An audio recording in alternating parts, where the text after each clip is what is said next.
ಯಾವ ದಿಟ್ಟಿನಲ್ಲಿ ನಮ್ಮ ಕೆಲಸ ಮಾಡಿದ್ದೇವೆ, ಜನರ ಸೇವೆ ಮಾಡಿದ್ದೇವೆ ಅಂತೇಳಿ ಜನರ ಮುಂದೆ ಮತ್ತೆ ಹೋಗಬೇಕಾದಂಥ ಒಂದು ಅನಿವಾರ್ಯತೆ.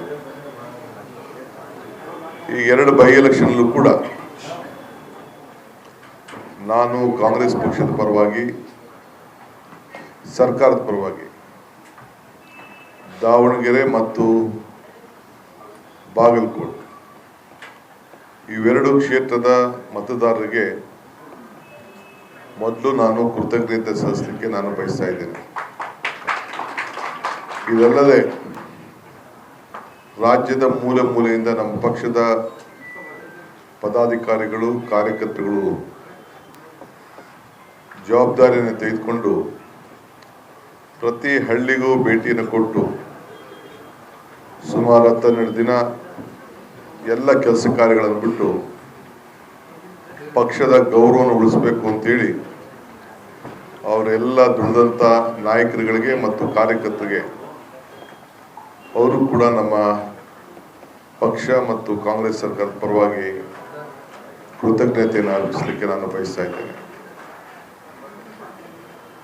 ಈ ಚುನಾವಣೆ ಮುಖ್ಯಮಂತ್ರಿ ಹೇಳ್ದಂಗೆ ನಮಗೆ ಲೀಡು ದಾವಣಗೆರೆಯಲ್ಲಿ ಸ್ವಲ್ಪ ಜಾಸ್ತಿ ನಿರೀಕ್ಷೆ ಮಾಡಿದ್ರು.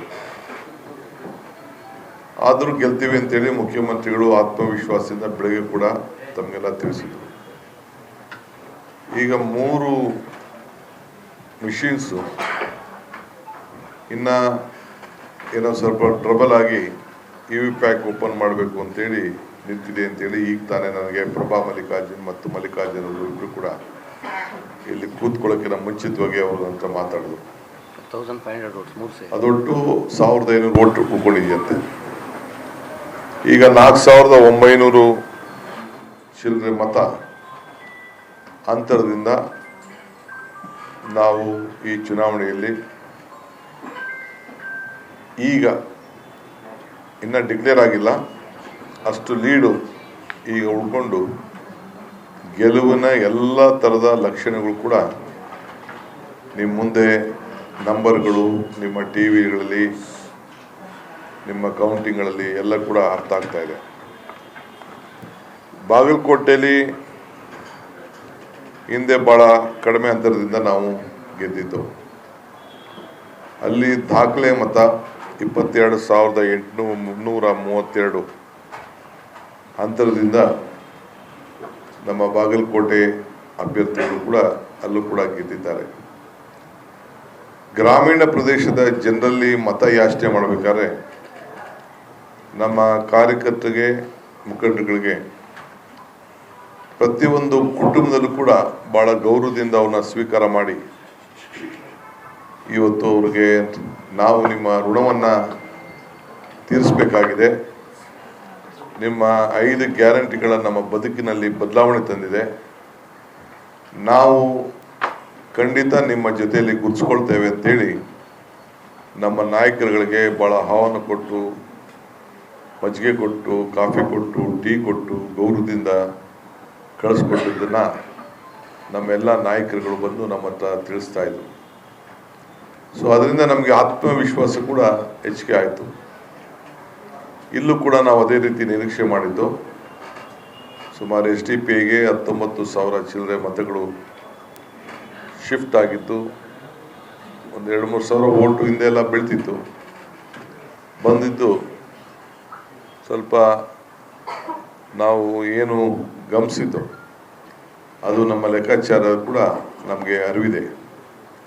ಆದರೆ ಚುನಾವಣೆಯಲ್ಲಿ 49-0 ಆಗ್ತದೆ, 51-100 ಆಗ್ತದೆ ರಾಜಕಾರಣದಲ್ಲಿ.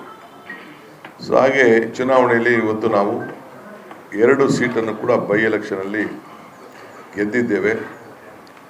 ಜನತೆ ಭಾಳ ನಿರೀಕ್ಷೆ ಮಾಡ್ತಾಯಿದ್ರು, ವಿರೋಧ ಪಾರ್ಟಿಯವರು ಟೀಕೆ ಮಾಡ್ತಾಯಿದ್ರು, ಸಂಭ್ರಮದಲ್ಲಿದ್ದರು.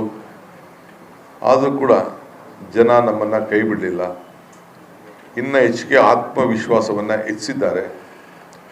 ಅವ್ರಿಗೆ ಮಾಡ್ತಾರಂಥ ಕಾಮಗಾರಿ, ಅವ್ರು ಮಾಡ್ತಾರಂಥ ಸೇವೆಯಲ್ಲಿ ಇನ್ನು ಹೆಚ್ಚಿಗೆ ಉತ್ಸಾಹದಿಂದ ಮಾಡಲಿಕ್ಕೆ ಸಂದೇಶವನ್ನು ಕೊಟ್ಟಿದ್ದಾರೆ.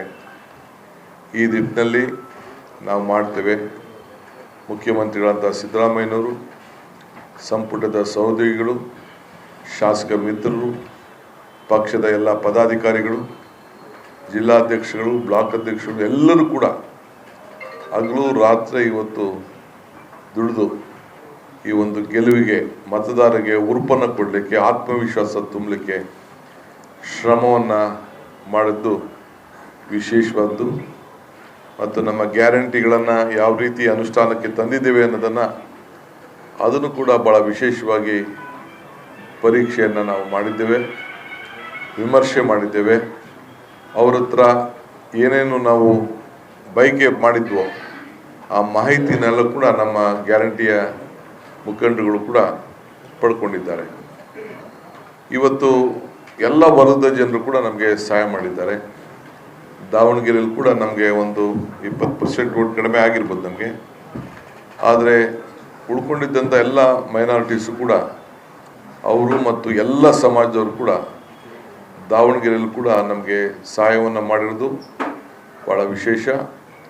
ಮತ್ತು ಬಾಗಲಕೋಟೆಯಲ್ಲಿ ಎಲ್ಲ ವರ್ಗದ ಜನ ಅವರು ಏನೇ ಒತ್ತಡವನ್ನು ಹೇರಿದ್ರು ಕೂಡ, ಸೊ ಹಿಂದೆ ಬರೀ 5,000 ಹೋಟೆಲ್ ಗೆದ್ದಿದ್ದು, ಇಂಡಿಪೆಂಡೆಂಟ್ ವೋಟ್ ಶಿಫ್ಟ್ ಆಗ್ತದೆ, ಇವೆಲ್ಲ ಕೂಡ ಯಾವ ವಿಚಾರ ಇದ್ದರೂ ಕೂಡ ಮುಖ್ಯಮಂತ್ರಿಗಳ ನಾಯಕತ್ವಕ್ಕೆ, ಕಾಂಗ್ರೆಸ್ ಪಕ್ಷದ ಮುಖಂಡತ್ವಕ್ಕೆ ಇವತ್ತು ಭಾಳ ಸಂಪೂರ್ಣವಾಗಿ ಬೆಂಬಲವನ್ನು ವ್ಯಕ್ತಪಡಿಸಿರೋದು ನಿಜವಾಗಲೂ ಎಲ್ಲರೂ ಕೂಡ ನಾವು ಈ ಸಂದರ್ಭದಲ್ಲಿ ಕೃತಜ್ಞತೆಯನ್ನು ಅರ್ಪಿಸಲೇಬೇಕಾಗಿದೆ. ಈ ಹಿನ್ನೆಲೆಯಲ್ಲಿ ತಮ್ಮ ಮುಖಾಂತರ ರಾಜ್ಯದ ಜನತೆಗೆ ಯಾರು ಅಭಿಮಾನಪೂರ್ವಕವಾಗಿ ನೋಡ್ತಾ ಇದ್ರು, ಈ ಸಂದೇಶವನ್ನು ಕೇಳ್ತಾ ಇದ್ರು, ಅವರೆಲ್ಲರೂ ಕೂಡ ಈ ಶುಭ ಸಂದೇಶದಲ್ಲಿ ನಿಮ್ಮ ಜೊತೆ ಸದಾ ನಾವು ಇರ್ತೇವೆ ಅನ್ನೋ ಮಾತನ್ನು ಮತ್ತೆ ನಾನು ಪುನರುಚ್ಚರಣೆ ಮಾಡಲಿಕ್ಕೆ ಬಯಸ್ತೇನೆ. ದುಡಿದಂಥ ಎಲ್ಲ ನಮ್ಮ ಶಾಸಕರಿಗೆ ಮತ್ತೆ ನಾನು ಅಭಿನಂದನೆ ಹೇಳಲಿಕ್ಕೆ ನಾನು ಬಯಸ್ತೇನೆ. ಸರ್, ಡಿವೈಡೆಡ್ ಪಾರ್ಟಿ, ಇದು ಬ್ರೇಕ್ ಆಗಿರೋ ಪಾರ್ಟಿ. ಈ ಕಾಂಗ್ರೆಸ್ ಪಾರ್ಟಿನಲ್ಲಿ 15 ಕ್ಯಾಂಡಿಡೇಟ್ಗಳಿದ್ದಾರೆ. ಮುಸ್ಲಿಮರು ಕಾಂಗ್ರೆಸ್ ಇಂದ ದೂರ ಆಗಿದ್ದಾರೆ. ಎಷ್ಟೇ ರಿಜ್ವಾನ್ ಅರ್ಷದ್ ಅವರು ಸಲೀಂ ಅಹಮದ್ ಅವ್ರನ್ನ ಎಷ್ಟೇ ಸಲ ಕಳಿಸಿದ್ರು ಜಮೀರ್ ಅಹಮದ್ ಅವರು SDP ಸಪೋರ್ಟ್ ಮಾಡ್ತಿದ್ದಾರೆ. ವೋಟ್ ಡಿವಿಷನ್ ಆಗಿದೆ. ಕಾಂಗ್ರೆಸ್ ಯಾವ ಕಾರಣಕ್ಕೂ ದಾವಣಗೆರೆನಲ್ಲಿ ಗೆಲ್ಲೋದೇ ಇಲ್ಲ ಅನ್ನೋ ಲೆಕ್ಕಕ್ಕೆ ಸ್ಟೇಟ್ಮೆಂಟ್ಗಳು ಬಂದಿದ್ವು. ಈಗಲೂ ಕೂಡ ಲಾಸ್ಟ್ ಕೊನೆಗಳಿಗೆವರೆಗೂ ಅದೇ ರೀತಿಯಾದಂಥ ಸ್ಟೇಟ್ಮೆಂಟ್ಗಳು ಬಂದಿದ್ವು. ಎಲ್ಲಿ ನೀವು ಸಕ್ಸಸ್ ಆದ್ರಿ? ನನಗೆ ಅದೆಲ್ಲ ನಾನು ನಿಮ್ಮ ಹತ್ರ ಯಾರು ಏನು ಹೇಳಿದ್ರು, ನಿಮ್ಮ ಮಾಧ್ಯಮದ ಮುಂದೆ ಏನು ಹೇಳಿದ್ರು ಗೊತ್ತಿಲ್ಲ. ತಟ್ಟೆ ಮರೆ ಏಟು ಚುನಾವಣೆಯಲ್ಲಿ ಎಲ್ಲ ಒಗ್ಗಟ್ಟಿನಿಂದ ಕೆಲಸ ಮಾಡಿದ್ದಾರೆ. ಒಗ್ಗಟ್ಟಿನಿಂದ ಚುನಾವಣೆ ನಡೆದಿದೆ. ಎಲೆಕ್ಷನಲ್ಲಿ ನಾವು ಗೆದ್ದಿದ್ದೀವಿ. ಇಷ್ಟು ಬಿಟ್ಟರೆ ಮಿಕ್ಕಿದ್ದು ನಿಮ್ಮ ಮಾಧ್ಯಮದ ಮುಂದೆ ಮಾತಾಡೋದಲ್ಲ. ಏನಾದರೂ ವಿಚಾರ ಆಯಿತು ಅಂತಂದರೆ ನಾವು ತಿದ್ದಂಥದ್ದು, ತೀಡೋಂಥದ್ದು, ಬದಲಾವಣೆ ತರೋಂಥದ್ದು, ಮಾರ್ಗದರ್ಶನ ಕೊಡೋಂಥದ್ದು, ಬುದ್ಧಿವಾದ ಹೇಳೋಂಥದ್ದು ಏನು ಮಾಡಬೇಕೋ ಅದನ್ನು ನಾವು ನಮ್ಮ ಪಕ್ಷದಲ್ಲಿ ನಾವು ಮಾಡ್ತೀವಿ.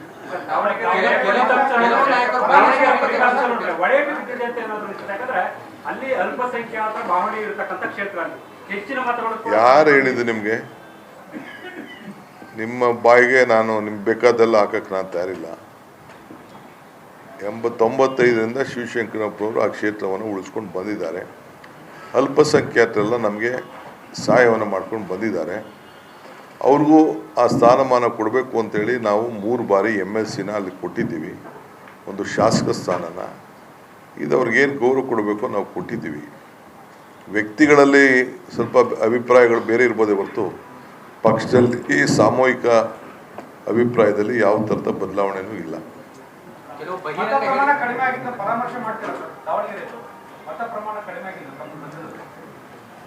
ಈಗ ಸದ್ಯಕ್ಕೆ ಏನಂತ ಚರ್ಚೆ ಈಗ ಸದ್ಯಕ್ಕೆ ಬೇಡ. ಟೈಮ್ ಬಂದಾಗ ನೋಡೋಣ ಮಾತ್ರ. ಸರ್, ಎರಡೂ ಕ್ಷೇತ್ರಗಳನ್ನು ಗೆಲ್ಲೋ ಮುಖಾಂತರ 2028ಗೆ ಒಂದು ಪ್ಲಾಟ್ಫಾರ್ಮ್ ರೀತಿ ನೋಡ್ತೀರಾ? ಜನರು ನಿಮ್ಮ ಗ್ಯಾರಂಟಿಗಳನ್ನು ನಂಬಿಕೊಂಡು ನೋಡಪ್ಪ, ಪ್ರಶಂಸೆ ಕೊಟ್ಟಿದ್ದಾರೆ ಅನ್ಸುತ್ತೆ.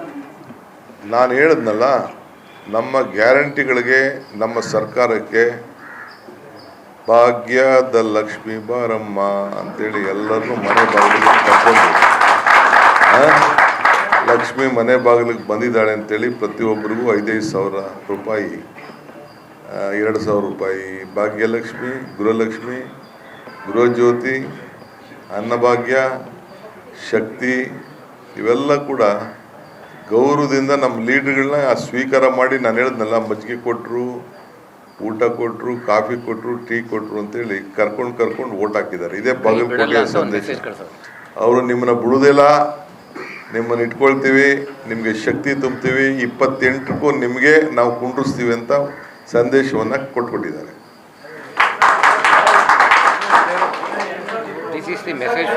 ಇದು ಪ್ರೆಸ್ ಕಾನ್ಫರೆನ್ಸ್, ಇದು ಸುಮ್ಮನೆ ನಿಮ್ಮ ಚಪ್ಪಳೆ ಅಲ್ಲಿ ನೋಡಿರುತ್ತೆ ಇಲ್ಲಿ.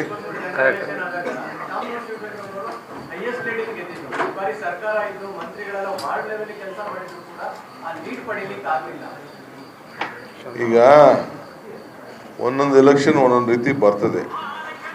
ಈಗ ಇಲ್ಲಿ ಬಾಗಲಕೋಟೆಲಿ ಇಷ್ಟು ಲೀಡ್ ಬಂದ್ಬಿಡ್ತಲ್ಲ, ಅದಕ್ಕೇನು ಹೇಳ್ತೀರಿ ನೀವು? 5,000 ಇದ್ದಿದ್ದು 23,000 ಬಂದ್ಬಿಟ್ಟಿದೆಯಲ್ಲ, ಅದಕ್ಕೇನು ಹೇಳ್ತೀರಿ ನೀವು? ಇಲ್ಲೂ ಒಗ್ಗಟ್ಟಾಗಿ ಮಾಡಿದ್ದಾರೆ ನಡೀಲಿ. ಈಗ ಜೊತೆಗೆ ಕೇರಳಲ್ಲಿ ಒಳ್ಳೆ ದೊಡ್ಡ ಅಂತರದಿಂದ ನಮ್ಮ ಸರ್ಕಾರ UDF ರಚನೆ ಮಾಡಲಿಕ್ಕೆ ಆ ಕೇರಳ ಎಲ್ಲ ಮತದಾರರು, ರಾಜ್ಯದ ಜನತೆ ನಮ್ಮ ಮೇಲೆ ವಿಶ್ವಾಸ ಇಟ್ಟು BJPಯವರು ಮತ್ತು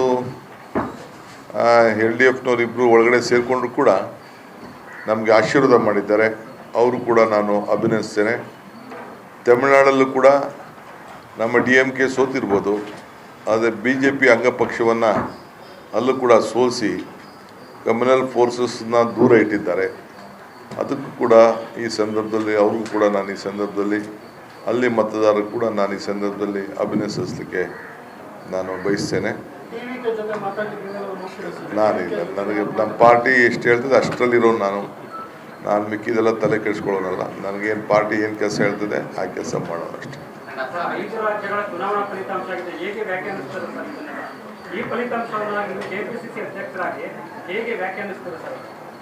ಜನರಿಗೆ ಅವರ ಭಾವನೆ ಮೇಲೆ ನಾವು ರಾಜಕಾರಣ ಮಾಡಬೇಕು. ಜನರ ಭಾವನೆ, ಜನರ ಹತ್ರ ಯಾವ ರೀತಿ ನಾವು ಇರಬೇಕು ಅನ್ನೋದು. ಇದ್ರ ಜೊತೆಗೆ ಈ ಎಲೆಕ್ಷನ್ನು ಭಾಳ ಅಧಿಕಾರ ಕೂಡ BJP ಭಾಳ ದುರುಪಯೋಗವನ್ನು ಮಾಡಿಕೊಂಡಿದೆ. ವಿಶೇಷವಾಗಿ ವೆಸ್ಟ್ ಬೆಂಗಾಲಲ್ಲಿ, ಅಸ್ಸಾಂನಲ್ಲಿ, ತಮಿಳುನಾಡಿನಲ್ಲಿ ಎಲ್ಲ ಕೂಡ ಭಾಳ ದೊಡ್ಡ ಮಟ್ಟದಲ್ಲಿ ಅಧಿಕಾರನ ದುರುಪಯೋಗವನ್ನು ಮಾಡಿದೆ. 2,50,000 ಹೊರಗಡೆ ಸೆಂಟ್ರಲ್ ಫೋರ್ಸಸ್ನ ಹಾಕಿ ಎದಸಿ ಬೆದಸಿ 90 ಲಕ್ಷ ವೋಟ್ನ ತೆಗೆದಾಕಿ ಎಲೆಕ್ಷನ್ ಮಾಡಿದ್ದಾರೆ. As a political leader, I should live on hope. I also live on hope. In future also I will live on hope. Of course, you see my press conference in Kerala, you see my speeches in Kerala. I was confident that we will win a margin of 2/3 majority. That was my full prediction on this election. English al beka? English al beka? ಎಲ್ಲರೂ ಒಗ್ಗಟ್ಟಿನಿಂದ ಕೆಲಸ ಮಾಡಿದ್ದಾರೆ ಅಂತ ಹೇಳಿದ್ರೆ ದಾವಣಗೆರೆ ವಿಚಾರಕ್ಕೆ ಸಂಬಂಧಿಸಿದಂತೆ ಕೆಲವು ಕ್ರಮಗಳಾಗಿವೆ, ಅವನ್ನ ಹಿಂಪಡೆಯುವಂತ ಎಲ್ಲ ಪಾರ್ಟಿ ಇಂಟರ್ನಲ್ ಪಾರ್ಟಿ ವಿಚಾರ. ಕೆಲವರು ರಾಜಕಾರಣದಲ್ಲಿ ಒಬ್ರಿಗೊಬ್ರು ಸ್ಯಾಕ್ರಿಫೈಸ್ ಮಾಡಬೇಕಾಗ್ತದೆ, ಸೇವೆ ಮಾಡಬೇಕಾಗ್ತದೆ, ತ್ಯಾಗ ಮಾಡಬೇಕಾಗ್ತದೆ. ಇವೆಲ್ಲ ರಾಜಕಾರಣದಲ್ಲಿ ಇರೋದೆ. I don't want, still I don't know about it. I'll just make my research and let me know. Sir, your overall take on the 5 states election?